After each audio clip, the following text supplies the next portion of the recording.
Well, autumn's arrived in the Cotswolds. I've gathered the sloes, I've bought the sugar and the gin, and now it's time to make Sloe Gin. This recipe involves 70 centilitres of gin, 4 ounces of sugar and 4 ounces of sloes. First of all, you get the sloes and you spike them all over with a cocktail stick, or in this case I've used sweet corn spikers. Once the juice starts to ooze, you can put it into a container. Then you add the sugar and the gin to the container. This time I've used a 2 litre lemonade bottle. You give it a good shake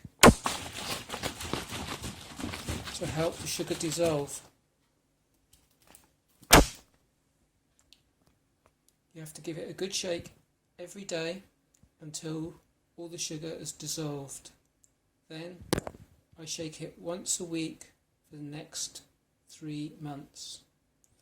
Then the hard bit, put it aside for 12 months, and then you have lovely Sloe Gin.